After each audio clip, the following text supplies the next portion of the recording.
पुण्यातल्या जंगली महाराज रोड परिसरामध्ये बालगंधर्व कलादालनासमोर आदिवासी विद्यार्थी आंदोलनासाठी बसले आहेत। या आंदोलनामध्ये शरद पवार गटाचे आमदार रोहित पवार हे देखील सहभागी झाले। गेल्या 10 दिवसांपासून मांजरीतील वसतिगृहामध्ये विद्यार्थ्यांचं आंदोलन सुरू आहे। या विद्यार्थ्यांनी स्वारगेटपासून ते जेएम रोडपर्यंत पायी रॅली देखील काढली होती। आता हे सगळे विद्यार्थी जेएम रोडवरील छत्रपती संभाजी महाराज उद्यान परिसरामध्ये ठिय्या आंदोलनाला बसले आहेत।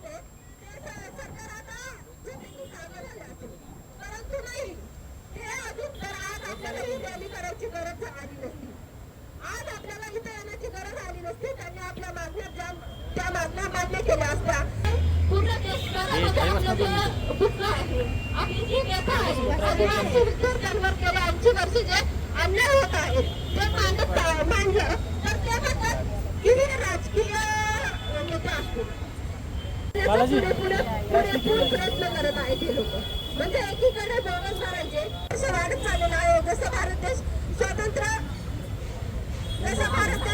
होऊन जास्त वर्ष होत चाललेले तसा आदिवासी अजिंक्य धायगुडे या संदर्भात अधिक माहिती देण्यासाठी आपल्यासोबत जोडले गेलेले आहेत। अजिंक्य, विद्यार्थ्यांचे हे आंदोलन आपण पाहतोय, रोहित पवार हे देखील आंदोलनामध्ये सहभागी झाले आहेत।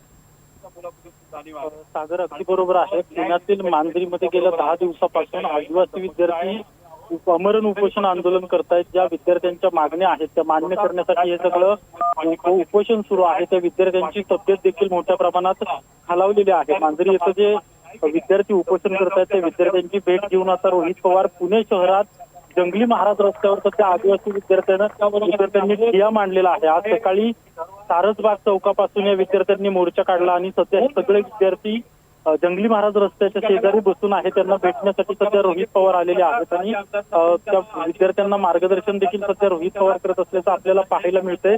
काहीही झालं तरी आपण मागण्या मान्य केल्याशिवाय मागे हटणार नाही, अशा प्रकारे रोहित पवारांनी विद्यार्थ्यांना सध्या सांगितल्याचं पाहायला मिळतं आणि मोठ्या संख्येने या मोर्चामध्ये विद्यार्थी सहभागी झालेले आहेत। सकाळीपासून जोरदार ठिय्या आंदोलन सुरू आहे। पोलिसांचा देखील या ठिकाणी मोठा बंदोबस्त तैनात करण्यात आलेला आहे। जवळपास 7 ते 10 प्रकारच्या मागण्या या सगळ्या विद्यार्थ्यांच्या आहेत आणि त्या मागण्यांसाठी मांजरी येथे जे विश्रामगृह आहे या ठिकाणी आदिवासी विद्यार्थी गेल्या 10 दिवसांपासून आंदोलन करतायत। त्यांची तब्येत मोठ्या प्रमाणात खालावलेली आहे। ते आंदोलन मागे घेणं आता सरकारकडून अपेक्षित आहे, कारण की रोहित पवार सांगतात की या विद्यार्थ्यांपैकी एका विद्यार्थ्याच्या छातीत दुखू लागलेला आहे, तर एका विद्यार्थ्याला लिव्हरचा देखील त्रास व्हायला लागला। त्यामुळे तात्काळ आदिवासी मंत्री आणि मुख्यमंत्र्यांनी या विद्यार्थ्यांच्या मागणीचा सकारात्मक विचार करावा आणि हे आंदोलन लवकरात लवकर मागे घेण्यासाठी सरकारने समोर यावं, अशा प्रकारे विद्यार्थ्यांकडून आणि रोहित पवार यांच्याकडून सध्या मागणी केली जाते। त्यामुळे आता सरकारकडून आणि आदिवासी मंत्र्यांकडून यावर काय नेमका उपाय काढला जातोय हे पाहणं सध्या महत्वाचं असणार आहे। अन्यथा हे आंदोलन जे आहे ते मोठ्या प्रमाणात मोठं स्वरूप घेण्याची सध्या शक्यता वर्तवली जाते। नक्कीच अजिंक्य, त्यामुळे या आंदोलनाकडे आपलं लक्ष असणारच आहे।